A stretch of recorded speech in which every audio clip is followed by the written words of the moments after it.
जय जगन्नाथ दोस्तों, हमारे चैनल में आपका स्वागत है। आज हम आपको लेकर चल रहे हैं एक ऐसे शहर में जो न सिर्फ धार्मिकता का प्रतीक है बल्कि रहस्यों का एक जीवंत उद्धार भी है।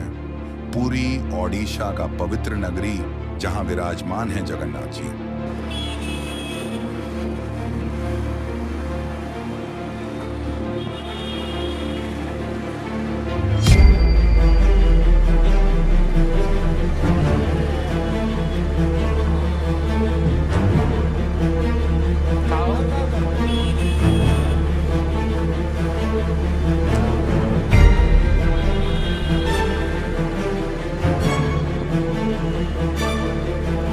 जय जगन्नाथ। अभी हम मंदिर दर्शन करके आए हैं।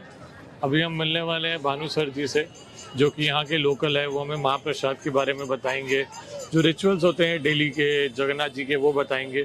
उसके बाद हम नरसिंह नन्ना जी से मिलेंगे, जो यहाँ पे जगन्नाथ जी का ध्वज चेंज करते हैं। उनसे जानेंगे उनका एक्सपीरियंस कैसा रहा, कब उन्होंने ध्वज फर्स्ट टाइम चेंज किया और उनकी लाइफ में ऐसा क्या चीज़ें उनको याद है जो ड्यूरिंग दिस फेज़ उनको देखने को मिला। आइए वीडियो को एंड तक देखते हैं और देखिए कैसे जगन्नाथ जी की मिस्ट्री, जगन्नाथ जी के बारे में और इन्फॉर्मेशन आपको हम पहुंचाते हैं। जय जगन्नाथ। जय जगन्नाथ। आज हम पहुंचे हुए हैं पुरी और भानु सर है हमारे साथ, जो पुरी के लोकल हैं और कल्चर को मोटिवेट करते हैं और आगे बढ़ाते हैं कल्चर को। तो भानु सर कैसे हैं, कैसा चल रहा है सब कुछ? जय जगन्नाथ। बहुत बढ़िया है रोनक जी, आप कैसे हैं? बढ़िया है, सब बढ़िया है। आपको काफ़ी टाइम से फॉलो कर रहा हूँ सोशल मीडिया में और काफ़ी मन था आपसे बात करने का। शुक्रिया मेरे को टाइम देने के लिए और जगन्नाथ जी के बारे में हमारे ऑडियंस को और बताने के लिए। श्योर बताइए। तो मैं शुरुआत करूँगा आपके साथ पहला क्वेश्चन से ही। कैसा लग रहा है ऐसा पवित्र जगह में पैदा होके, क्योंकि किस्मत वालों का जन्म होता है पुरी जैसा स्थान में। कैसा लग रहा है आपको? बहुत बढ़िया लगता है। भागवत में लिखा हुआ है कि सकल तीर्थ तो चरणे बद्रीजीवी की कारण, मतलब हर तरह के तीर्थ जो है आपके चरण में है। और इसलिए बद्री क्यों जाना है, बद्रीनाथ क्यों जाना है? क्योंकि बद्रीनाथ एक बहुत पुण्य तीर्थ है, सत्ययुग के जमाने से तीर्थ है। तो वहाँ पे क्यों जाना है? सभी जगह का तीर्थ का उद्गम जगन्नाथ जी से है। आप कुंभ जाइए, महाकुंभ हुआ, रामेश्वरम है, द्वारका है, सप्तपुरी है, जहाँ पे भी आप जाना चाहते हैं हम जगन्नाथ जी के दर्शन में आएंगे, उनके शरण में आएंगे तो आपका हर जो पाप है मिट जाएगा, महापुण्य मिलेगा। तो पुरी में जन्म होना, जो 84 लाख जो जोनियाँ हैं, उस जोनियों में से आप इतने पुण्यवान हैं, इतना पुण्य किए हैं आपके कार्मिक जगत में, तो इसके वजह से आप पुरी में जन्म लिए हैं। अगर आप पुरी में आते भी हैं किसी भी रास्ते से, स्थल पे, जल पे या आकाश पे, जहाँ पे भी आते हैं, आपका पुरी के वो जो शंख क्षेत्र है इसके अंदर आते हैं, तो वहाँ पे ही आपका सब पाप मिट जाता है।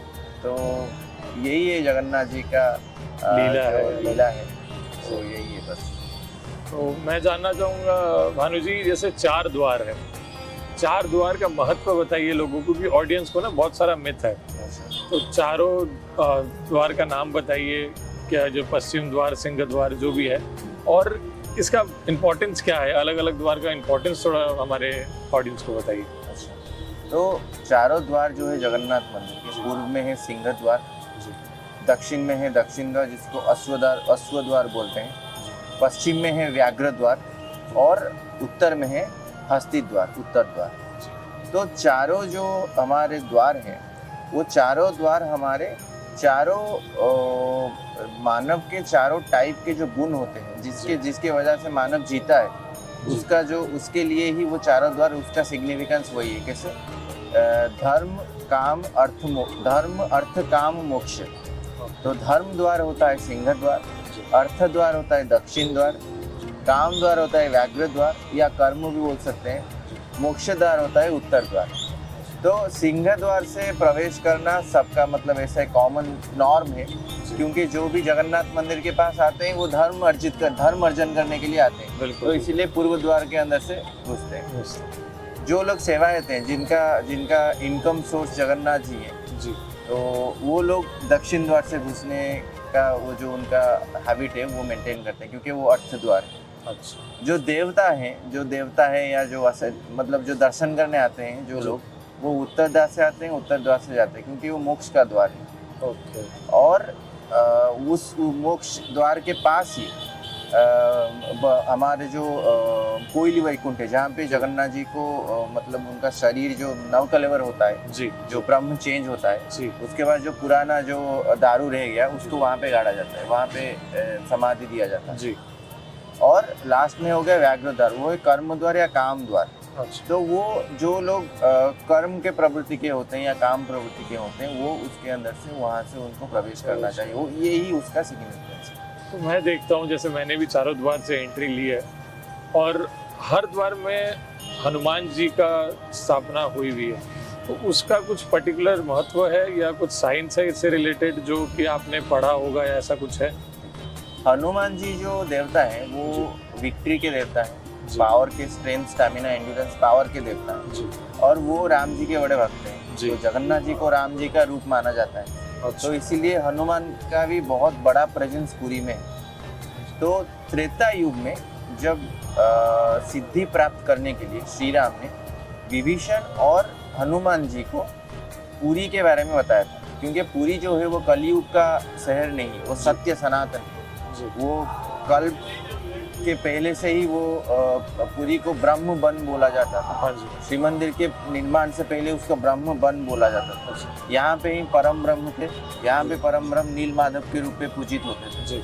तो त्रेता युग से ही हनुमान जी को श्री राम ने बताया था कि मैं जब द्वापर युग में मेरा जब लीला खत्म होगा, मानव लीला, मैं कलयुग में वहाँ पे ही वसवास करूँगा।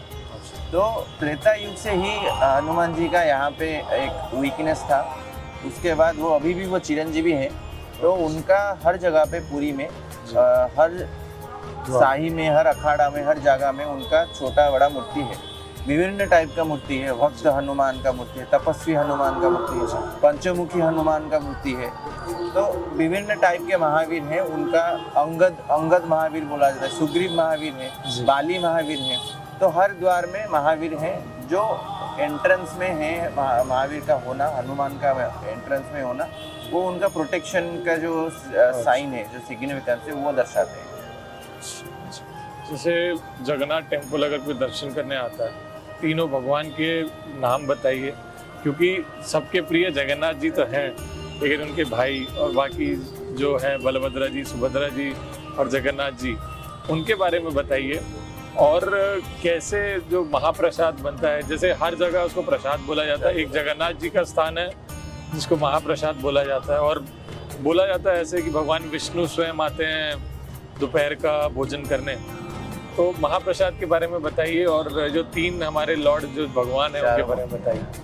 तो देखिए, जगन्नाथ जी का जो कल्चर है वो तत्वभित्तिक है, लॉजिकल है। मतलब आप जो भी चीज़ देख रहे हैं, उसका जो भी क्वेश्चन आप पूछ रहे हैं, उसका आंसर आपको लॉजिकली मिलेगा, आपको रैशनली मिलेगा। यहाँ पे कोई किसी को बहकावे में, र्यूमर में लेने के लिए, कुछ मिस इन्फॉर्मेशन के लिए कोई गुंजाइश ही नहीं है, क्योंकि सब लॉजिकल और रैशनल थिंकिंग से ये कल्चर बना हुआ है। बिल्कुल। तो चारों मूर्ति जो है उसका बहुत सारा स्टोरी है, बहुत सारे कथाएं हैं। इनका जगन्नाथ जी का जो लीला है वो दीप्तिमय है, रसमय है, वो बहुत बड़ा उनका महिमा है। तो चारों मूर्ति जो है उनको चतुर्धा मूर्ति बोला जाता है। पहला मूर्ति जो बलभद्र है, वो बल सामर्थ्य होने के बाद भी वो सदाचार संपन्न है, तो इसलिए उनको बलभद्र बोला जाता है। सुभद्रा जो है वो स्वयं मार्जित है, स्वयं सुसंपन्न है, तो इसलिए सुभद्रा बोला जाता है। और है जगन्नाथ, वो जगत के नाथ है, विश्व के पालन करता है। सारे सर्व धर्म का समन्वय जगन्नाथ जी के अंदर ही होता है, क्योंकि वो परम ब्रह्म है, तो उनको जगन्नाथ जी बोला जाता है। सुदर्शन जो है वो दर्शन, वो भक्त के दर्शन और मंगलकारी हैं, तो इसीलिए सुदर्शन बोला जाता है। तो जैसे श्री कृष्ण सुदर्शन चक्र उनका आयुध था जब द्वापर युग के टाइम पे, तो उस टाइम से ही सुदर्शन जो है वो अभी आयुध बन गए, वो एक जड़ बन गए, दारू बन गए, वो अभी चक्र जैसा नहीं रहे कली युग में। तो जगन्नाथ जी जो है, जगन्नाथ जी का बहुत सारे नाम है, जगन्नाथ जी को बहुत धर्म में बहुत नाम दिया हुआ है। पर उससे पहले मैं और एक चीज़ बताना चाहता हूँ जो सारे लोगों को पता नहीं है। जगन्नाथ जी का नाम वो नया है, अच्छा। वो पहले उनका नाम पुरुषोत्तम था। पुरुषोत्तम। तो जब लास्ट टाइम जो जगन्नाथ मंदिर का पुनर्निर्माण हुआ था, जी। उस टाइम पे जो राजा थे चोड़गंगदेव, उस टाइम पे वो वैष्णवाइट थे, वैष्णव संप्रदाय के थे, वो पुरुषोत्तम उनको बोलते थे, कोई उनको जगन्नाथ नहीं बोलता था। अच्छा। तब जब पॉलिटिकल चेंजेस हुआ सारे भारत में, बहुत सारे धर्म के लोग यहाँ पे आने लगे, बिल्कुल। बहुत सारे धर्म के लोग यहाँ पे अट्रैक्ट हुए, इसके जो पावर है, इसका जो सुपर नेचुरल पावर है परम ब्रह्म का, उस पे जो अट्रैक्ट हुए, वो जो अनंग भीमदेव जो राजा थे, जो इस जगन्नाथ के पुनर्निर्माण का, जगन्नाथ मंदिर के पुनर्निर्माण कंप्लीट किया, मतलब वो समाप्त किए थे जी। वो समझे कि अभी ये जो पुरुषोत्तम नाम है, इसको और एक अलग कॉमन नाम रखा जाए, जिससे सभी लोग कनेक्ट कर पाए और सभी लोग यहाँ पे और उनका जगन्नाथ धर्म का प्रचार और प्रसार हो। तो इससे क्या हुआ ना, इंस्क्रिप्शन, पहला इंस्क्रिप्शन है 1230 का, उस टाइम से अनंग भीमदेव ने पुरुषोत्तम को जगन्नाथ बुलाया था। अच्छा। तो जगत उससे, के नाथ। हाँ, जगत के नाथ, तो उससे ही उनका नाम जगन्नाथ पड़ा। तो पहले उनको पुरुषोत्तम बोला जाता। तो ये हो गया चारों नाम का भगवान। सिग्निफिकेंस।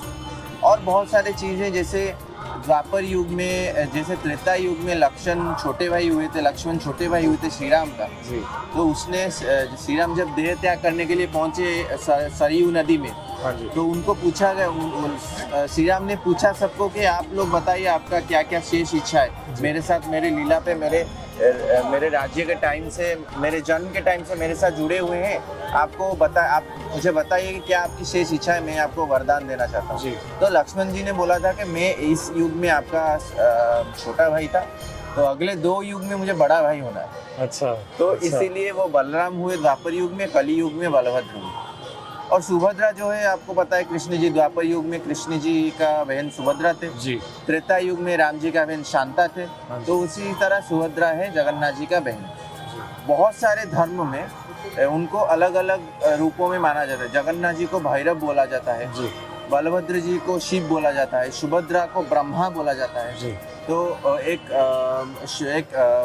कवि हैं शारदा दास, जो उड़िया महाभारत लिखे हैं, हाँ जी। वो ब्रह्मा विष्णु महेश्वर बोले हैं। ब्रह्मा सुभद्रा जी को बोले हैं, विष्णु जगन्नाथ जी को बोले हैं, और बलभद्र को महेश्वर बोले हैं। हाँ जी। तो यही है उनका सिग्निफिकेंस। और महाप्रसाद का सिग्निफिकेंस क्या है, आप जिस भी मंदिर में जाएंगे उसको प्रसाद बोला जाता है, जी। पर यहाँ पे उसको महाप्रसाद बोला जाता है। जहाँ पे भी आप प्रसाद खाते हैं, आपको हाथ धोना चाहिए, आपको सर पे नहीं मारना चाहिए। और ये जो महाप्रसाद है, आप उसको अगर आप हाथ धो नहीं रहे तो चलेगा, क्योंकि आप माथे पे मार सकते हैं। और कोई प्रसाद जो है उसको मार नहीं सकते, उसको धोना पड़ता है। उसको महाप्रसाद क्यों बोला जाता है? ये जो प्रसाद है, ये प्रसाद को सोने के थाली पे उसको परोसा जाता है। जगन्नाथ जी भैरव चक्र पे बैठे हुए हैं। भैरव चक्र पे उसका जो पूजा है, वो भैरव चक्र के पास ही होता है। 16 संस्कार में होता है, 16 संस्कार से वो पूजा होता है। जो अष्ट सात्विक है, महासात्विक है, प्रहलाद हो गए, हनुमान हो गए, ध्रुव हो गए, विश्वक्सेन हो गए, ये महासात्विक है। उनको अन्न बलि, जैसे बलि चढ़ता है, वो सात्विक, जो अष्ट सात्विक है, उनको अन्न बलि चढ़ता है। ये 8 सात्विक बिमला जी को परोसा जाता है, मैं बोल दिया। उसके बाद वो जो आग से जो होता है ना, उससे माचिस नहीं लगाया जाता। वहाँ से वो जो मैग्नीफाइंग ग्लास होता है, सूरज के मैग्नीफाइंग ग्लास से वो आग को दहला जाता है। अच्छा, आज भी? हाँ, अभी तक वहाँ से वो आग को लिया जाता है। वहाँ पे कोई माचिस या स्टोव में नहीं आग जलाया जाता। तो सूर्य देवता से शुरू होता है, बिमला जी पे खत्म होता है, तो इसीलिए उसको महाप्रसाद बोला जाता है। श्री प्रसाद भी बोला जाता है, श्री महाप्रसाद भी बोला जाता है, क्योंकि लक्ष्मी जी के हाथ से ही परोसा जाता है। जी, जी। वो पूजा, मतलब वो मान्यता ये है कि लक्ष्मी जी ही उसको रसोई में बनाते हैं। जैसे जगन्नाथ जी को 56 भोग लगता है, तो ये 56 भोग का कोई सिग्निफिकेंस है, कोई ऐसा कुछ है, या और भी भोग लगते हैं? क्योंकि हम लोगों ने जितना टेलीविजन में देखा है, इतना यूट्यूब में देखा है, 56 भोग के बारे में ही सुना है। तो इसका इम्पोर्टेंस क्या है? 56 ही क्यों लगते हैं? अच्छा, नहीं, एक्चुअली 2 टाइप के भोग हैं। एक है, उड़िया में उसको बोला जाता है शंखुड़ी और निशंखुड़ी। शंखुड़ी का मतलब ये है कि जहाँ जो आइटम, जो महाप्रसाद अन्न के साथ खाया जाता है, जैसे अवड़ा बोलते हैं, महाप्रसाद बोलते हैं, वो हो गया शंखुड़ी। मतलब उस पे राइस और अन्न वो इंक्लूड रहता है। जी और एक भोग है जहाँ पे अन्न और राइस इंक्लूड नहीं रहता, जी वो अलग टाइम पे वो भोग होता है। जैसे जगन्नाथ जी का ब्रेकफास्ट हो गया या स्नैक्स हो गया, उस टाइम पे वो लगता है। अच्छा तो अबड़ा जो है, महाप्रसाद जो है, वो एक अलग टाइप का भोग है, और 56 भोग जो है वो अलग टाइप का भोग है। अच्छा तो 56 भोग में बहुत सारे आइटम्स यूज होता है। बहुत सारे भक्त जो हैं लास्ट 1000 ईयर्स में अपने अपने इच्छा से वो सारे आइटम को ऐड किए हुए हैं। अच्छा ये सब आइटम नहीं था।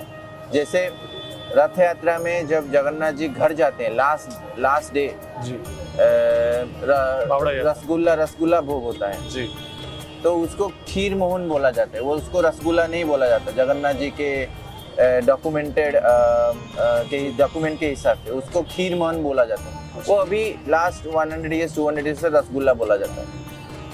और एक स्टोरी है जो 56 भोग है। 56 भोग जो 56 भोग हो गया, खत्म हो गया, उसका थोड़ा थोड़ा टुकड़ा बच जाता है जी नीचे, मतलब जो पात्र में रहता है, जी उसको भी नष्ट नहीं किया जाता। उसको भी उसको घी में उसको फ्राई किया जाता है, उस पे गुड़ डाला जाता है, नारियल डाला जाता है, उसको अच्छे से उसको स्मैश किया जाता है, जी उसको झड़े ही नेदा बोलते हैं। अच्छा वो सबसे टेस्टी 56 भोग है मेरे हिसाब से, कि वो सबसे अच्छा टेस्ट लगता है। वो उसको भोग होता है। उसका एक स्टोरी भी है। अच्छा एक कुक थे, अच्छा। वो कुक का नाम था विद्यापति महापात्रा। अच्छा वो सोचे कि ये जो चीज़ है ना, इसको हम मिक्स करके क्या कुछ कर सकते हैं क्या, उनके दिमाग में हमेशा चल रहा था। जी तो इसके हिसाब से क्या हुआ कि उनको स्वप्नादेश हुआ कि मैं तो 56 भोग तो खाता रहता हूँ, पर ये जो चीज़ बचा कुचा रहता है उसको भी मुझे खाना है, तुम कुछ भी करके उसको करो। जगन्नाथ जी ने बताया सुना। वो अपने घर से गुड़ और नारियल लेके आए, उसको मिक्स किए। मतलब उसको क्या हुआ, मतलब भोग से पहले उनको बता दिया जगन्नाथ जी ने। जी वो क्या हुआ, 56 भोग ही नहीं हुआ था, उसका जो बचा कुचा था नीचे वाला जो पार्ट, जो टुकड़ा, उसको इकट्ठा करके उसको कुछ बनाने लगे। उसको जब कुछ बनाने लगे तो वो लोग देखेंगे क्या बना रहे हो, ये तो कुछ मतलब तुम अपने हिसाब से कुछ आइटम तो थोड़ी ना ऐड कर सकोगे। तो राजा को जाके कंप्लेन किए। राजा को स्वप्नादेश हुआ कि नहीं, इसको मैं जगन्नाथ जी मैं ही उसको खुद बोला था उसको बनाने के लिए, मैं उसको ही खाना है। तो वो झड़े ही नेता जो है वो सबसे मतलब सबसे ज़्यादा खाया जाता है पूरी में। अच्छा बहुत टेस्टी है वो। बाकी चीज़ जो है 56 भोग जो है ऐसा नहीं, लिमिटेड नहीं है कि 56 ही भोग लगेगा। जी 120 टाइप के भोग हैं। अच्छा तो वो वैरी करता है, किस दिन 84 लगता है, किस दिन 60 लगता है, किस दिन 56 लगता है। अच्छा तो 56 जो है वो एक राइमिंग के हिसाब से अच्छा लगता है, और most probably commonly they do 56 भोग। अच्छा तो इसीलिए उसको 56 भोग बोला जाता है। पर उससे भी ज़्यादा टाइप के भोग हैं।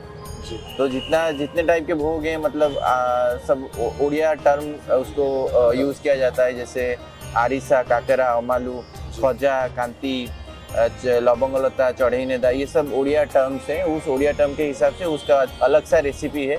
वो रेसिपी कुछ को बताते नहीं है, वो रेसिपी अपने अंदर ही रखते हैं। और वो जो उसका एक अलग सा सेवा है, जो लोग रसोई करते हैं उसको सूपकार बोलते हैं या सुआर बोलते हैं। अच्छा वो लोग ही वो 56 भोग बनाते हैं। तो जैसे जगन्नाथ जी को बालक बोला जाता है, ठीक है, बच्चा बोला जाता है, तो सबके प्रिय है वो बालक है। तो मैं जानना चाहूँगा उनका दिनचर्या क्या है। जैसे मैंने आज तक सुना है, लोग बोलते हैं कि जैसे हमारा दिनचर्या होता है, उनका दिनचर्या भी वैसा ही होता है। स्नान करते हैं, ब्रश करते हैं, भोग लगता है, फिर सोते हैं। तो क्या उनका दिनचर्या क्या होता है?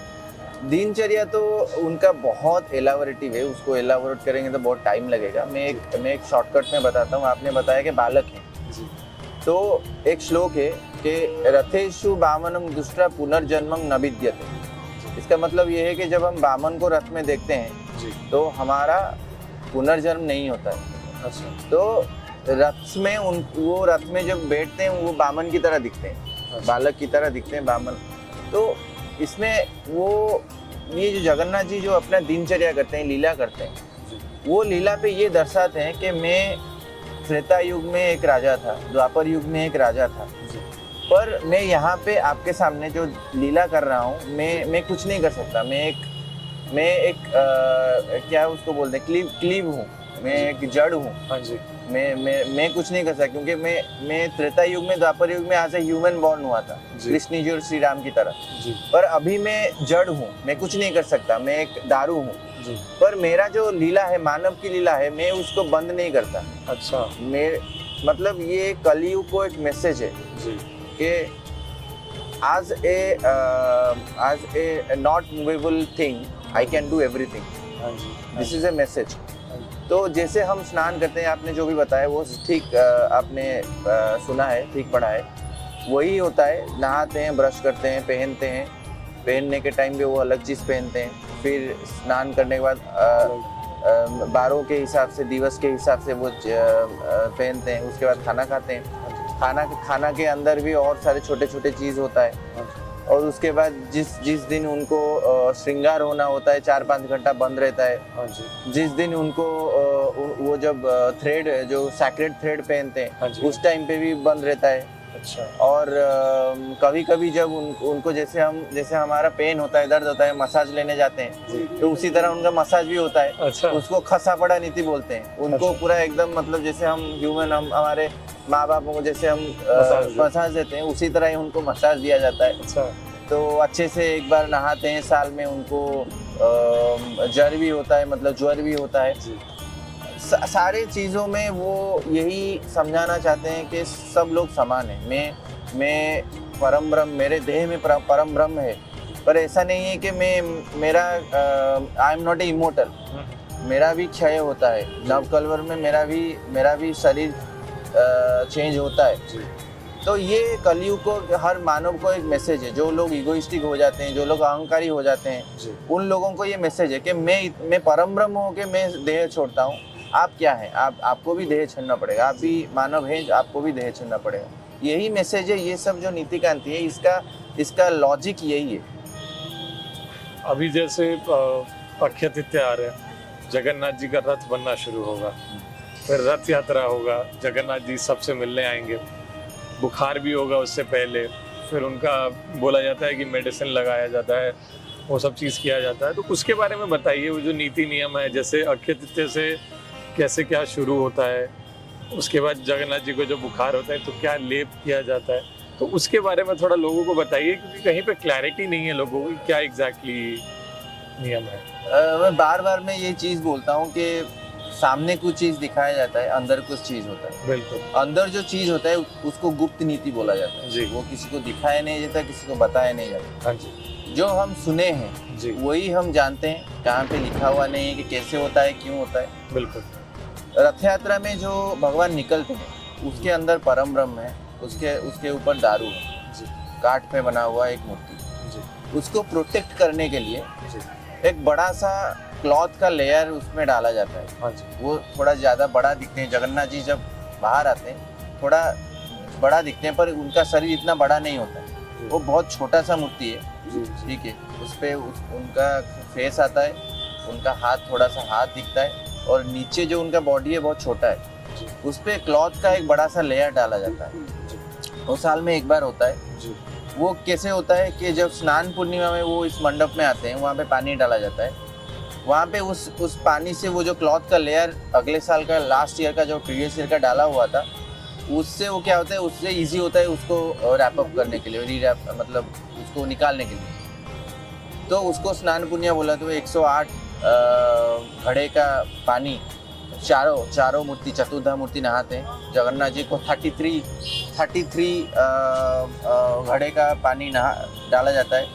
उसका भी एक लॉजिक है, क्योंकि 33 टाइप के देवता हैं, 33 कोटि देवता है, तो इसीलिए उनको 33 टाइप के घड़े का पानी डाला जाता है।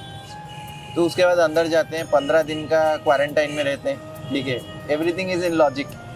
15 दिन के उसको अणसर बोला जाता है। उसके अंदर उनका जो गुप्त नीति है वो चलता है, क्योंकि वो बाहर निकलेंगे 10-15 दिन के लिए। उसके लिए पूरा एकदम प्रिपेयर होके निकलेंगे, इसे लाइक ए वॉरियर वो निकलेंगे।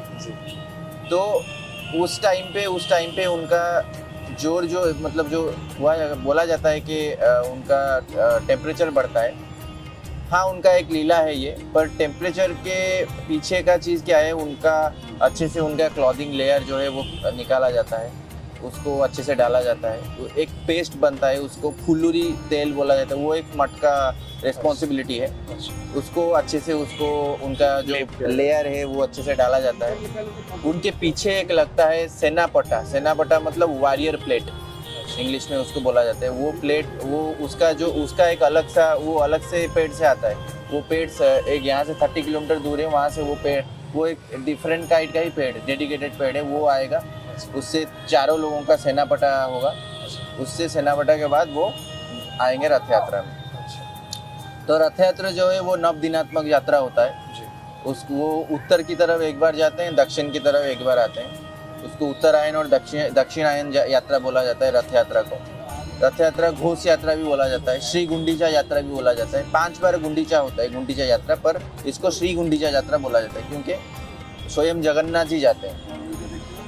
तो गुंडीचा जो है उनका जन्म वेदी है, ये उनका कर्म वेदी है। यहाँ पे वो राजा की तरह जीते हैं, वहाँ पे वो छोटे बच्चे की तरह जीते हैं।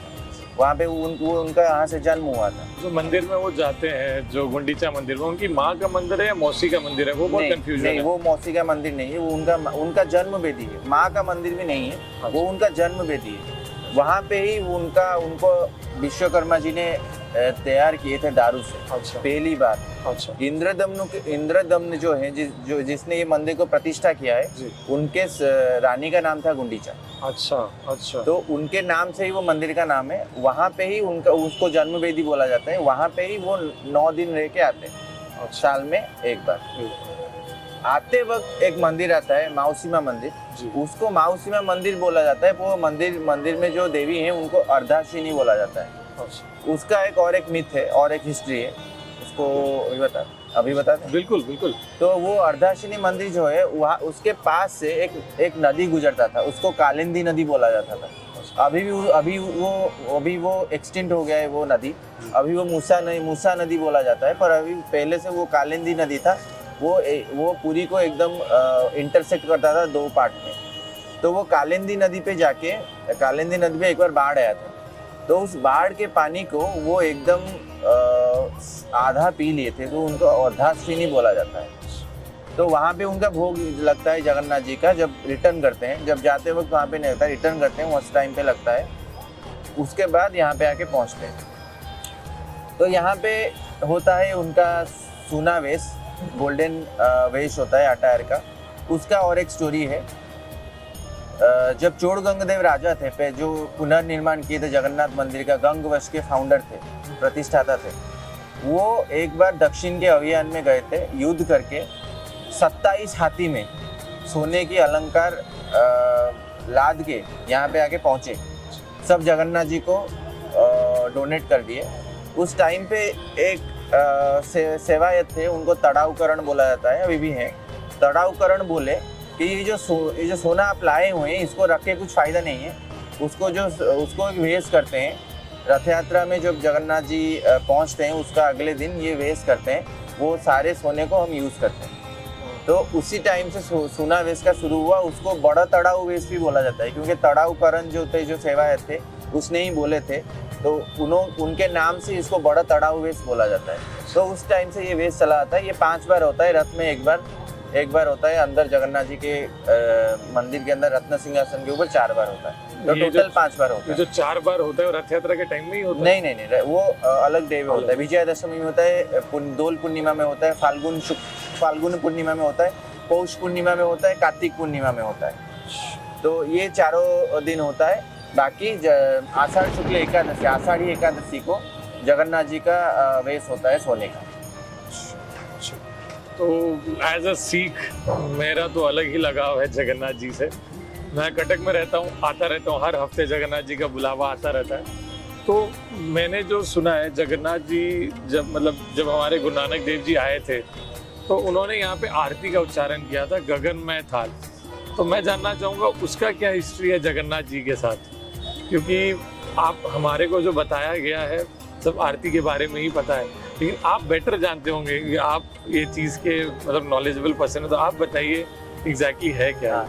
तो जैसे मैं बोला कि अनंग भीम देव जब उनको जगन्नाथ नाम रखे, तो सारे भारत में, अखंड भारत में उनका जगन्नाथ धर्म का प्रचार प्रसार करने का इजी हुआ, क्योंकि जगन्नाथ नाम का अर्थ ही है जगत के नाथ। तो उस टाइम से सभी धर्म के लोग जगन्नाथ जी को दर्शन करने के लिए अट्रैक्ट हुए और यहाँ पे भी आए हैं। गुरु नानक जी जब भक्ति ट्रेडिशन का प्रचार कर रहे थे उस टाइम पे, तो वो सिख धर्म करके उसको बोला नहीं जाता था, उसको भक्ति ट्रेडिशन बोला जाता था। वो ओंकार को एक नो फॉर्म गॉड को पूजा करते थे और ह्यूमैनिटी पे विश्वास करते थे।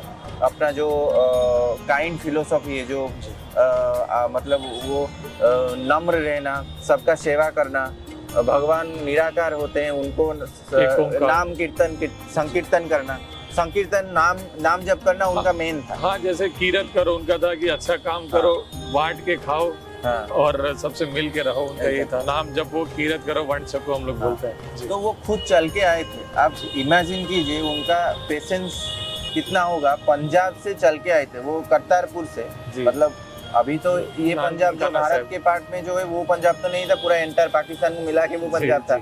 वहाँ से 3000 माइल चल के आना और यहाँ पे पहुँच के वो 24 दिन रुके, 24 डेज। यहाँ पे जब एंटर किए, उसको नाट मंदिर बोला जाता है एंट्रेंस में। उनको वेरी एंट्रेंस में उनको पता चला कि ये भगवान जो है ये निराकार भी है, आकार भी है। क्योंकि वो निराकार फॉर्म के, वो गॉड को बोलते थे कि वो निराकार है। तो जब उनको पता चला कि उनका आकार नहीं है, आकार भी कुछ नहीं है और निराकार भी है, तो उनको थोड़ा कंफ्यूजन हुआ। उसके बाद वो अंदर गए। अंदर जाने के जहाँ पे वो पहुँचे, वो भी एक भगवान के अंश थे। वो मतलब कोइंसिडेंटली उस टाइम पे आरती चल रहा था, तो वहाँ पे तो उस टाइम से इलेक्ट्रिसिटी नहीं था, तो उस टाइम पे मशाल पे जगन्नाथ जी का थोड़ा थोड़ा फेस दिखता है। पर जब आरती होता है, जो उनके फेस के पास जब आरती जाता है तो पूरा उनका फेस विजिबल होता है। उस टाइम पे वो जब देखे, वो एकदम मंत्रमुग्ध हो गए वहाँ पे जगन्नाथ जी को देख के, क्योंकि वो जितना नाम संकीर्तन किए हैं अपने अंदर के जो भगवान है, वो कंप्लीटली उसको वो महापुरुष थे, वो उनको पता चल गया था कि हमारे अंदर भी भगवान है। और वो ऑलरेडी उनका सेल्फ रियलाइजेशन हो चुका था। वो 36-37 ईयर्स के थे उस टाइम। तो उस टाइम पे ऑटोमेटिकली उनके मुख से एक भजन निकला। वो इतना सुमधुर है, इतना सुनने में इतना अच्छा लगता है। मैं उसको बोलना चाहता हूँ। कैसी आरती, कैसी आरती, कैसी आरती, कैसी आरती, गगन में थाल चंद्र दीपक, बनो तारका मंडल जनक मोती, कैसी आरती। ये 2 लाइन से इसका मतलब है कि जो आरती का जो प्लेट होता है, वो प्लेट में जो आग है, वो प्लेट जो है वो गगन की तरह दिखता है, आकाश की तरह दिखता है। जो लपटे वहाँ से निकल रहा है, स्पार्क्स नहीं, वो लपटे, 2 लपटे जो निकल रहा है वो सूर्य और चंद्र की तरह दिख रहा है। और जो थोड़े थोड़े जो स्पार्किंग दिख रहा है वो तारका मंडल है। तो ये कैसा आरती है, मतलब ऐसा आरती मैं कभी नहीं देखा। तो उस टाइम से वो यहाँ पे 24 दिन यहाँ पे रुके। उसने एक्सेप्ट किया कि वो जो ओंकार को जो पूछते हैं वो जगन्नाथ जी ही हैं। यहाँ पे वो फिलोसॉफी का प्रचार प्रसार किया। यहाँ पे उनको बहुत इज्जत मिला। अभी भी उनके नाम पे बहुत सारे मठ हैं। उनके जो भक्त आए थे, मंगू उनके एक भक्त मर्दाना से, तो वो मंगू मठ वो स्थापना किए थे। तेग बहादुर भी आए थे, जो नवम गुरु थे तेग बहादुर। यहाँ पे भी वो आके उनको भी रियलाइज हुआ। लास्ट ट्रेसेस है ये जो रंजीत सिंह थे, वो कोहिनूर हीरा 1839 को वो कोहिनूर हीरा जगन्नाथ जी को पेश किए। उसके बाद वो विदेश में चला गया, वो अलग बात है। तो 1506 उस टाइम 1503 ट्रेसेस नहीं डॉक्यूमेंटेड इतना नहीं है, पर 36-37 ईयर्स का थे। 1469 में गुरु नानक पैदा हुए थे, तो 1506 उस टाइम पे वो पुरी में आए थे। तो 24 दिन यहाँ पे रुके, बाउली मठ में रुके। वहाँ पे उनके महानता से एक कुआं खुदाई हुआ, उसमें से मीठा पानी निकला। अभी भी वो कुआं है और यही है गुरु नानक जी का महानता। बारिश होना शुरू हो गया है तो हमारा बहुत बहुत अच्छा लगा आपसे बात करके, बहुत और रोंगटे खड़े हो गए मेरे आपसे बात करके, बहुत ही आनंद आ गया। और आशा करता हूँ कि हमारे व्यूअर्स को भी बहुत अच्छा लगा होगा, क्योंकि आपने जितने अच्छे वे से इसको समझाया है, और आई होप लोगों को समझ आया होगा कि जगन्नाथ जी की लीला क्या है। और आपका शुक्रिया जो हमें आपने समय दिया, और आशा करता हूँ कि आप ऐसे ही इंफॉर्मेशन देते रहेंगे लोगों को, सो दैट हमारा कल्चर और आगे जाते हैं। बहुत बहुत शुक्रिया, बहुत शुक्रिया। जय जगन्नाथ। जय जगन्नाथ। हमारे साथ आज नरसिंह जी हैं, जो कि चुनर सेवक है यहाँ के। जय जगन्नाथ जी। जय जगन्नाथ। बहुत बहुत शुक्रिया हमें समय देने के लिए। हम जानना चाहते हैं कि आप ये चुनर सेवा कब से कर रहे हैं, जो ध्वज चेंज होता है रोज़, वो कब से आप कर रहे हैं, और मैं जानना चाहूँगा पहली बार ये सेवा आपने कब ली थी? जय जगन्नाथ। मेरा नाम नरसिंह महापात्र, महाप्रभु जगन्नाथ जी के एक छोटा सा सेवक हूँ। महाप्रभु जगन्नाथ जी के जितने भी सेवा पूजा हो रहा है, जिस दिन से मंदिर का जो निर्माण हुआ है, जिस दिन महाप्रभु स्वयं प्रकट होके यहाँ पर नीलाचल क्षेत्र में निवास किए हैं, उसी दिन से महाप्रभु जगन्नाथ जी के प्रत्येक सेवा पूजा बड़ी पवित्र मनोभाव से विधि विधान से हो रहा है। उसके अंदर में महाप्रभु जगन्नाथ जी के 120 प्रकार का सेवा है। 120 प्रकार के सेवा के अंदर श्री जगन्नाथ जी का जो ध्वजा परिवर्तन का सेवा एक रहस्यमय और एक मतलब अद्भुत है, क्योंकि जगन्नाथ जी के प्रत्येक सेवा एक कुछ ना कुछ रहस्यमय होती है। तो महाप्रभु जगन्नाथ जी का सेवा प्रभु जी दिए, और उन सेवा लगभग में अभी तक तो 25 साल हो गया है मेरा करते करते, क्योंकि हमारे जो घर के जो बेटा जब 8 या 9 साल हो जाती है, तब पिताजी यहीं पर हमको ट्रेनिंग देते हैं, और ट्रेनिंग कंप्लीट के बाद में सेवा करने के लिए यहाँ पर ले आते हैं। तो मैं लगभग 25 साल हो गया महाप्रभु जगन्नाथ जी के सेवा करते करते। क्या उम्र थी आपकी तब जब आपने शुरू किया? मैं जब शुरू किया तब मेरे को 9 या 10 साल था। पहली बार जो नीला चक्र है उनको आपने टच किया, तो क्या फीलिंग आपको आई? क्योंकि ऐसी सेवा मिलना, मतलब समझ लीजिए इतना ऊपर जगन्नाथ जी अपना हाथ पकड़ के ही आपको लेके जाते हैं, क्योंकि ना आपके पास कोई सेफ्टी रहती है ना कुछ रहती है। जगन्नाथ महाप्रभु आपका हाथ पकड़ के खुद आपको ऊपर लेके जाते हैं, तो वो पहली बार कैसी फीलिंग थी? देखिए, महाप्रभु सेवा एक विशेष प्रकार का आशीर्वाद रहती है। सेवात कुल में जन्म होने से महाप्रभु जगन्नाथ जी का सेवा आप करेंगे, वो कोई गारंटी नहीं है। हमारे यहाँ पर बहुत प्रकार का सेवा होता है, बहुत प्रकार का सेवायत भी यहाँ पर रहते हैं, मगर कोई बाहर में जॉब कर रहा है, कोई बाहर में पढ़ाई कर रहा है, हर किसी का नसीब में सेवा नहीं है, मगर वो सेवायत कुल में जन्म है। तो महाप्रभु जिसको बुलाते हैं और महाप्रभु जिसके ऊपर में विशेष कृपा, विशेष अनुकंपा महाप्रभु जी रखते हैं, वो आके महाप्रभु जगन्नाथ जी के सेवा करते हैं। तो हमको इतने मतलब जो आशीर्वाद दिए हैं महाप्रभु जगन्नाथ जी, जब मैं जगन्नाथ जी के धाम में जन्म लिया हूँ, इससे सबसे बड़ी बात है महाप्रभु जी उनके शरण में मुझको जन्म दिया। और बड़ी बात है कि महाप्रभु जगन्नाथ जी उनके सेवा करने के लिए इस नौकर को, इस अधम को मौका दिए हैं। तो जब महाप्रभु जगन्नाथ जी के प्रथमतः जब सेवा करने के लिए पिताजी के हाथ पकड़ के जब श्री जगन्नाथ जी के मंदिर में आए, तब बाबा जी मुझको पिताजी बोले, ये देख, ये जगन्नाथ जी है, ये हमारे पिता माता बंधु सब कुछ ही है हमारे, तो उनका सेवा सर्वोपरि है। आपका जीवन चला जाए मगर प्रभु जी का सेवा सर्वप्रथम यहाँ पर मान्यता है, आप भी करोगे। तो मैं देखा कि इतना बड़ा मंदिर है और इतना मतलब कैसे चढ़ूँ उसके ऊपर में, तो देखते ही मेरा मतलब सब दिमाग काम करना बंद हो गया। तब तो मुझको शायद 9-10 साल था। आप इतने टाइम से सेवा निभा रहे हैं, कभी ऐसा कोई मेमोरेबल इंसिडेंट जो आपको याद हो कि हाँ आज मैं ध्वज चेंज कर, मेरे को एक अलग ही चीज़ एक्सपीरियंस करने को मिला?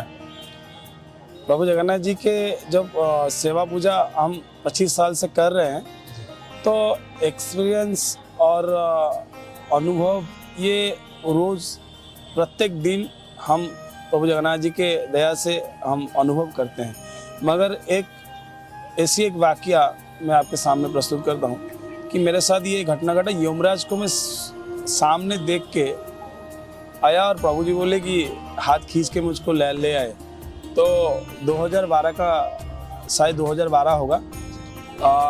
एक दिन में ध्वजा परिवर्तन, एक दिन में संक्रांति में गया था, क्योंकि महाप्रभु जगन्नाथ जी के जो मंदिर होते हैं, मंदिर के ऊपर हनुमान जी विराजमान है। प्रत्येक संक्रांति में उनका पूजा होती है। तो हम जाके मतलब धूप दीप और जल ये सब लेके मार्जना करते हैं और नया वस्त्र परिधान कर, नया वस्त्र प्रभु जी का लगाते हैं। उसके बाद में जो आप देखते हैं मंदिर के ऊपर जो चक्र नारायण जी है, सुदर्शन चक्र जी हैं, उनको भी स्नान कराया जाता है। तो ये संक्रांति को होती है। जब 2012 का समय 2012 मसीहा जो 2012 को एक मेरे साथ एक ऐसा एक घटना घटा है। 2012 को जब जगन्नाथ जी के अभी आप कॉरिडोर अति सुंदर कॉरिडोर आप देख रहे हो, तब ये कॉरिडोर नहीं था। तब एमआर मठ चकड़ा एक था श्री जगन्नाथ जी के मंदिर के सामने। एमआर मठ मानी एमआर संप्रदाय का ये मठ था। तो वहाँ पर एक खजापट्टी था। खजा मानी जो महाप्रभु जगन्नाथ जी के जो खजा होता है ना, इतना बड़ा बड़ा खजा आप देखते हो, वो एक स्टॉल था, बड़ा सा स्टॉल था। और खजापट्टी के ऊपर में, जैसे खजा के ऊपर में जो स्वीट्स के ऊपर में एक बड़ा बड़ा मधुमक्खी वहाँ पर बैठते थे। तो वो मधुमक्खी क्या करते थे, जाके चक्र नारायण जी के जो नीचे जो हनुमान जी विराजमान, हनुमान जी के पास में एक बड़ा सा मधुमक्खी का छत्ता, वहाँ पर एक सब मधुमक्खी ने एक बड़ा सा छत्ता किए थे। तब मैंने मेरे बड़े पापा ने बोले कि अरे बेटा तू एक काम कर, वो मधुमक्खी छत्ता को हटा दे और छोटा छोटा बच्चे जा रहे हैं, कोई प्रॉब्लम हो जाएगा। तो मैं बड़े पापा को बोले कि नहीं बाबा, वो उनके रास्ता में, हम तो हमारे रास्ते में सेवा करने के लिए जाते हैं, क्यों उनको साइड करो, वो प्रभु जी देखेंगे ना। तो मैंने क्या किया, उसके बाद में संक्रांति हुआ। संक्रांति के दिन क्या हुआ ना, मैं जाके प्रभु जगन्नाथ जी के सेवा करने के लिए अथवा हनुमान जी के सेवा करने के लिए जो संक्रांति में जल लेके गया, वो जल क्या होता है ना, 20-30 लीटर जल होती है। वो उसको गले में लेना पड़ता है। उसको एक बड़ा सा मटका, पीतल का बड़ा सा मटका को गले से बांधा जाता है और उसको हम उल्टी दिशा में जाके, मतलब जो बैक साइड में चढ़ के हनुमान जी के पास में हम जाते हैं। तब क्या हुआ, जब प्रभु हनुमान जी का सब श्रृंगार हो गया, आरती हो गया, वगैरह सब हो गया, तब एक मधुमक्खी ने आके मुझको यहाँ पर डंक मारा। तो मैंने सोचा कि चलो डंक तो मार दिया, और क्यों मारूं बेचारे को, इसको मैं ऐसे मतलब छोड़ दिया। तब जब वो गया, तब क्या हुआ ना, जितने भी मधुमक्खी का छत्ते में जितने भी मधुमक्खी जितने भी थे, सब एक साथ में आके मुझको आक्रमण किए।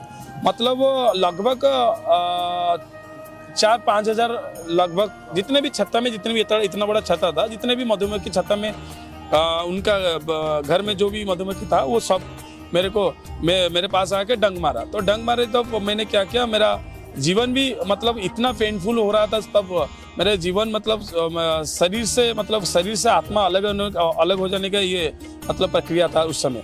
तब मुझको लगा कि कोई बड़ा सा सुई गर्म करके मेरे सारा शरीर को मतलब ये धार मतलब कर रहे हैं। तो मैंने क्या किया, मैं चेन के सहारे चक्कर के ऊपर चला गया। मैं चक्कर के ऊपर चला गया तो थोड़ा बहुत राहत मिलेगा। तो वहाँ पे भी राहत नहीं मिला। तब मैंने सोचा कि मैं यहाँ से जंप करूँ। मेरा कोई विकल्प ही नहीं है। मेरा सारा शरीर में, मेरा मतलब पैरों के नाखून से और मस्तक के चूल तक सब जगह में मधुमक्खी पूरा मतलब डंक मार के रखा हुआ है, मतलब डंक मार के है मधुमक्खी सब। तो मैंने बोला कि यहाँ पर मैं जंप करूँ। तो सबसे पहले मैं ये बात बताना चाहता हूँ, गुरु श्रेष्ठ कहा गया, गुरु के बिना ईश्वर प्राप्ति नहीं है।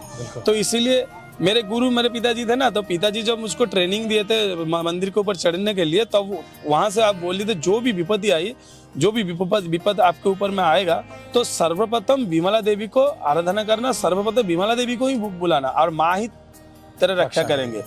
तो मैंने ख्याल मेरे मतलब दिमाग में आया, तो मैं विमला देवी को प्रार्थना किया, माँ आप मुझको रक्षा करो, नहीं तो मैं यहाँ पर अभी कूद जाऊँगा। तब ये मेरे साथ हुआ। ऐसे नहीं है कि मतलब आसमान मतलब बादल हटके रोशनी होके बेटा तू जा मैं तेरे से, ऐसे नहीं हुआ। मेरे मन से एक शब्द आया कि बेटा तू जिस रास्ते में आए उसी रास्ते तू जा, मैं तेरे साथ हूं। मेरा दिल बोला कि फिर वही दिल को सम्मान देकर वही रास्ते में फिर लौट के चेन के पकड़ के तो नीचे आऊँगा। उसके बाद में जो पत्थर है, पत्थर को पकड़ते पकड़ते बैक साइड में नीचे आऊँगा। तब क्या हुआ ना, तभी मेरा सेंस 80% मेरा सेंस नहीं, मैं अनुभव करता, मैं उसी समय मैं अनुभव कर रहा हूँ कि मेरे साथ कुछ घटना अभी घट रहा है, मगर मैं अनुभव कर रहा हूँ, मगर 80% मेरा सेंस नहीं है, बॉडी काम नहीं कर रहा है। तो 4-5 हजार प्लस मधुमक्खी मुझे ऑलरेडी डंक मार दिए हैं।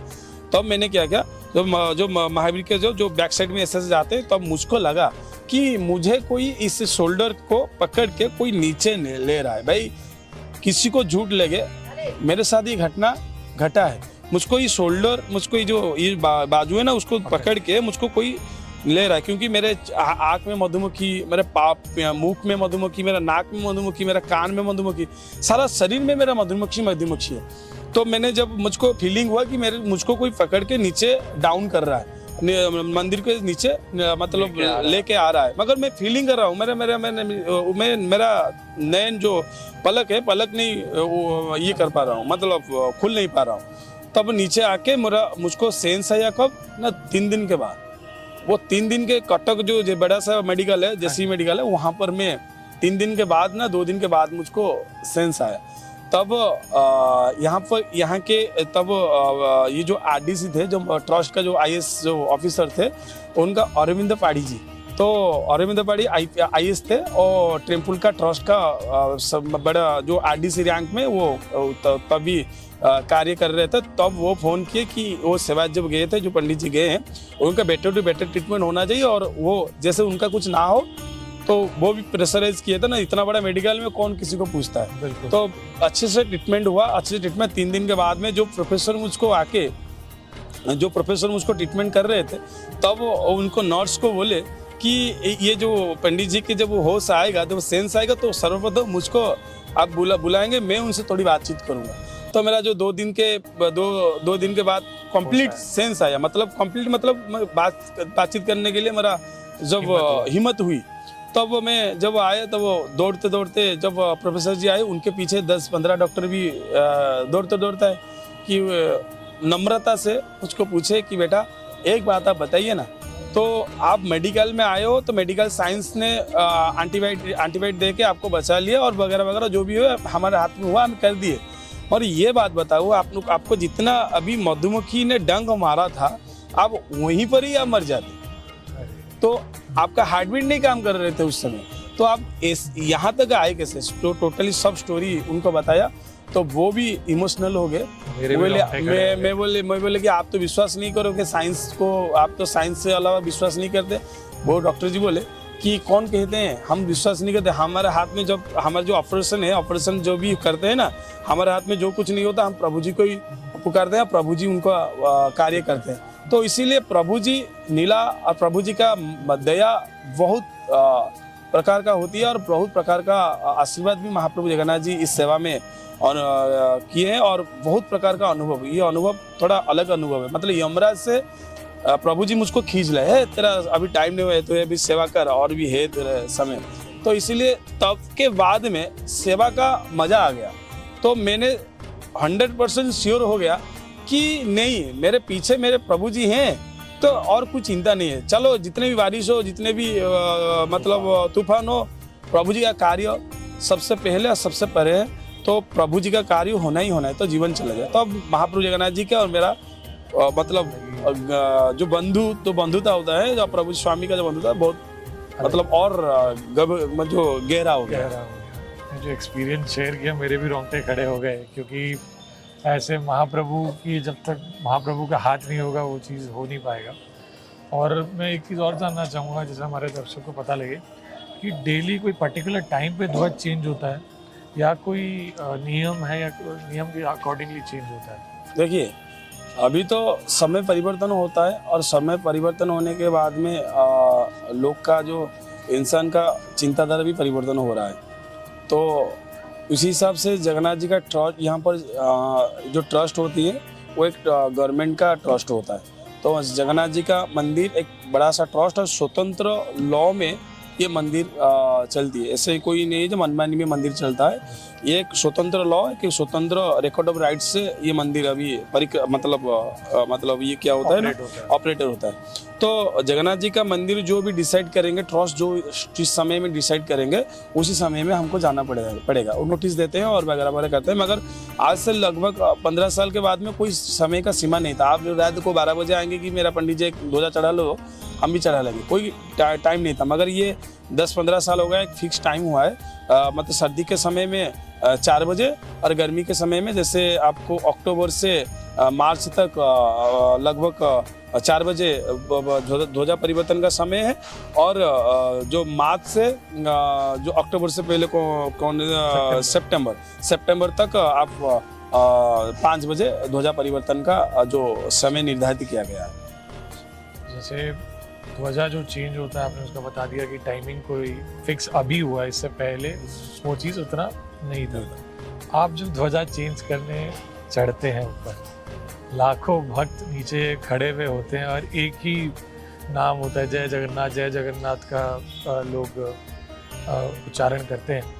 तो आपको जब आप ऊपर से नीचे देखते हैं, आपको वो क्या फीलिंग आती है? क्योंकि पूरे लोगों की नज़रें सिर्फ आपके ऊपर होती है, वो एक अलग ही फीलिंग होती है। तो आप जो ऊपर से देखते हैं, नीचे इतने भक्त खड़े हुए, श्रद्धालु खड़े हुए हैं और जगन्नाथ जी का नाम ले रहे हैं और आपके ऊपर पूरा फोकस है, तो आपको कैसा लगता है? जब मैं महाप्रभु जगन्नाथ जी का सेवा करता हूँ तो मैं प्रभु जगन्नाथ जी की सेवा में खो जाता हूँ, सबसे बड़ी बात। और कुछ हो या न हो, मुझको कोई फर्क नहीं पड़ता। तब मैं नीचे जब देखता हूँ, इतना जन समुद्र नीचे है और सबके मुंह में एक ही शब्द है, जय जगन्नाथ जय जगन्नाथ जय जगन्नाथ। वो जय जगन्नाथ जब हजारों लोग एक साथ में जय जगन्नाथ करते हैं, जो हुंकार करते हैं जगन्नाथ जी के, तब मेरा जब कान में जो पड़ती है तो मेरे भी रोंगटे खड़े हो जाते हैं। तब मैं जगन्नाथ जी के जब नीलचक्र ऊपर मेन मुख्य ध्वजा जो परिवर्तन करता है प्रभु जगन्नाथ जी के आशीर्वाद और प्रार्थना से, तो मुझको ये फीलिंग आता है, वो जो ध्वजा हम लेके जाते हैं एक साधारण कपड़ा नहीं है, किसी का भावना है, किसी के मतलब श्रद्धा है, किसी के पूजा है, किसी के भक्ति है। ये ध्वजा के माध्यम में प्रभु जगन्नाथ जी को भक्ति श्रद्धा भाव अर्पण करते हैं। ये जो भाव भक्ति श्रद्धा को जब महाप्रभु जगन्नाथ जी के पास हम पहुंचाते हैं, प्रभु जी ये भक्त आपको ये श्रद्धा से आपको दिए हैं, वो शायद तकलीफ में है, शायद पीड़ा में है, शायद दुखी में है, शायद खुशी में है, जो भी है आपको पता है और उनको भी पता है। हम तो एक पोस्टमैन है और वो हमको दिए और मैं पोस्टमैन के हिसाब से आपको दे दिया नौकर के तरह। तो प्रभु जी उनका दुख सुनिए और गुहारी सुनिए। ये जो बात प्रभु जी को बोलते बोलते मैं प्रभु जगन्नाथ जी के ध्वजा को परिवर्तन करता हूँ और ध्वजा लगाता हूँ, तब मैं सोच रहा हूँ, मेरे मन में ये सोच रहा हूँ कि मेरे से बड़ा नसीब वाला ये सारा ब्रह्मांड में शायद बहुत कम लोग होते हैं कि प्रभु जी मुझको इतने भव्य सेवा के मतलब योग्य बनाए। तो प्रभु जगन्नाथ जी के सारा दिन में नमन करते करते मेरा जितने भी नमन करूं, लाख जन्म भी नमन करूं, वो कम हो जाएगा।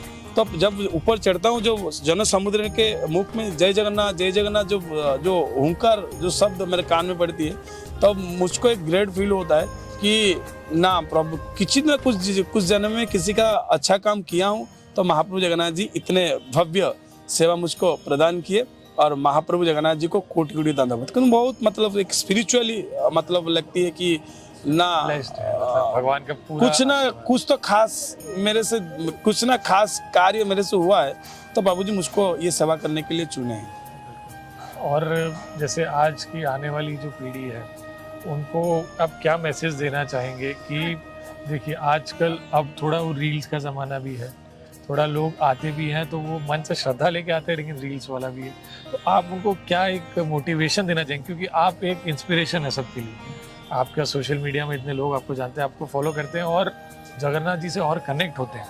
आज मैंने जब आपको देखा, मैं जब फर्स्ट टाइम आपका एक वीडियो देखा था जब आप नीलचक्र में चेंज कर रहे थे ध्वज, तो मेरे को भी एक ऐसी फीलिंग आई थी कि मैं मतलब जगन्नाथ जी इतने प्यारे हैं किसी को कि अपना सेवा करने का मौका दे रहे हैं। तो आप लोगों को क्या मैसेज देना चाहेंगे कि वो ज़्यादा से ज़्यादा सेवा में जुड़ें और जगन्नाथ जी के साथ जुड़ें? देखिए, आप यहाँ पर एक रील्स में एक पॉजिटिव हो रहा है और नेगेटिव भी हो रहा है।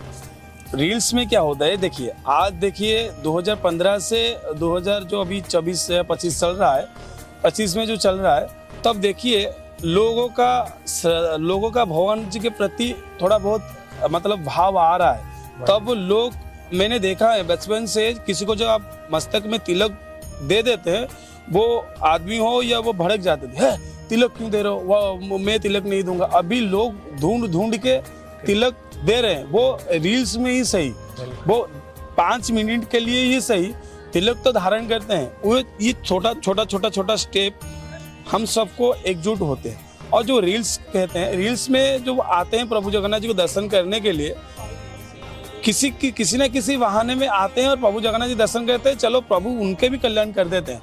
मगर यदि आप रील्स में और रील्स करने के लिए जगन्नाथ जी के धाम आते हो तो दया करके मत आइए, क्योंकि ये एक टूरिज्म प्लेस नहीं है, ये एक धार्मिक प्लेस है। वृंदावन में जाओगे, गली गली में किशोरी जी के नाम गूंजता रहेगा, वो एक धार्मिक स्थली है। प्रभु जगन्नाथ जी को यहाँ पर आप अनुभव करोगे, जगन्नाथ जी को आप यहाँ पर देख नहीं पाओगे, क्योंकि आपका जो चर्म चक्षु को प्रभु जी को कभी नहीं देख पाओगे। प्रभु जी को यहाँ पर अनुभव करते, जैसे किशोरी जी को आप अनुभव करेंगे, श्री हरि जी को अनुभव करेंगे, श्री जगन्नाथ जी को यहाँ पर अनुभव, जितने अनुभव आप करेंगे, फीलिंग करेंगे, प्रभु जी उतने ही आपके पास में चले जाएंगे। तो जगन्नाथ जी के धाम में जो भी कोई भक्त आते हैं, एक नियम रख के आइए, स्वयं मतलब ड्रेस कोड का एक सही तरीका होना चाहिए। आजकल के जो लोग आते हैं, जेंट्स हो या लेडीज हो, उनका जो कपड़ा का जो कपड़ा पहनते हैं कोई ठिकाना नहीं हो रहता। किसी का कुछ दिखाई दे रहा है, उसको भी मतलब हिंदू धर्म का अलाउ नहीं है। तो जगन्नाथ जी के धाम जब आते हो, मैं आपको हाथ काट के लिख कर रखो, जब आप सच्चे मन से इस दरबार को आप जो भी कोई आते हैं, तो चैतन्य महाप्रभु जी हो, हरिदास ठाकुर जी हो, संत कबीर जी आए, यहाँ पर भी संत कबीर जी भी आए थे, एक दोहा लेके थे, नील चक्र पे ध्वजा विराजे, मस्तक सोजे हीरा, ठाकुर आगे दासी नाचे, गाए दास कबीरा, ठाकुर भले विराजो जी, उड़ीसा जगन्नाथपुरी में संत कबीर जी का ये लिखा है। तो यहाँ पर आदिगुरु शंकराचार्य जी जो पहले भी आए थे, प्रभु जगन्नाथ जी को देख के वो भी हैरान हो गए, इसलिए बोले रसानंदो राधा सरस पूरा लिंगन सुख। महाप्रभु कलियुग में आलिंगन सुख देने के लिए, भक्त को आलिंगन करने के लिए यहाँ पर विराजमान है। इसीलिए सालों में एक बार महाप्रभु जी रत्न सिंहासन को छोड़ के चले जाते हैं भक्तों के साथ में लीला करने के लिए। इसीलिए सबको रिक्वेस्ट करता हूँ, महाप्रभु जी दोनों भुजाओं को ऐसे खोल के बैठे हैं, सब कुछ छोड़ के, सर्वधर्माणं परित्यज्य मामेकं शरणं व्रज अहं तं सर्व पापेभ्यो मोक्षयिष्यामि, सब कुछ छोड़ दो। मैं दोनों हाथ को खोल के आपको आलिंगन मुद्रा में बैठा हूँ, छोड़ दो, मेरे पास आ जाओ। तो इतना भव्य मंदिर, और इतना भव्य मंदिर में इतना महापुरुष श्री हरि जी कृपालु दयालु दोनों भुजाओं को खोल के आपको बुला रहे हैं, और आप क्या कर रहे हैं, वो मतलब बेविचार और आपका कपड़ा का नॉलेज नहीं है कि आप रील्स करने के लिए, डांस करने के लिए धाम को जब आ रहे हो ना, आपसे मूर्खता सारा संसार में नहीं। अब आइए ना, अब आइए, भक्ति भाव से आइए, प्रभु जगन्नाथ जी आपको 100% महापुरुष दर्शन देंगे और सब चिंता महापुरुष जगन्नाथ जी हर लेंगे। बहुत बहुत शुक्रिया आपका समय देने के लिए। तो आखिरी में अगर कुछ शब्द आप बोलना चाहे, कुछ श्लोक बोलना चाहे, प्लीज। महाप्रभु जगन्नाथ जी अपार है, और महाप्रभु जगन्नाथ जी का लीला भी यहाँ पर अपार है, क्योंकि श्रीहरि और जगन्नाथ जी इस दोनों में कोई अलग नहीं है। महाप्रभु जगन्नाथ जी अथवा श्रीहरि द्वापर, त्रेतया और सत्ययुग में लीला किए थे, और वही स्वरूप, वही रूप को श्री जगन्नाथ जी के स्वरूप में श्रीहरि जी यहाँ पर लीला करते हैं। इसलिए एक अच्छे और मेरा मनपसंद श्लोक है, फुलंदुबर लोचन नभगन क्षमा विराम कृतं विश्वसक विलास विलास पदार बिंददेव दैतारि सकलंड मंडित मुख संखारि शुभाकारं वंदेशी पुरुषोत्तम प्रतिदिन लक्ष्मी निवास। महाप्रभु जगन्नाथ जी यहाँ पर मानव लीला करते हैं ना, महापुरुष सबको कल्याण देने के लिए, और महापुरुष स्वयं श्रीहरि जो जिस स्थान में निवास करते हैं वो मर्त्य वैकुंठ केवल यहाँ ही जगन्नाथ जी का धाम ही है, जहाँ पर आपको मुक्ति भी मिलती है और शांति भी मिलती है। तो आप बिल्कुल आपका जो टाइम वेस्ट ना करके श्री जगन्नाथ जी के धाम जल्दी से जल्दी चले आइए, और महाप्रभु जगन्नाथ जी आपके कुल को और आपको सदा खुश रखेंगे। जय जगन्नाथ। जय जगन्नाथ।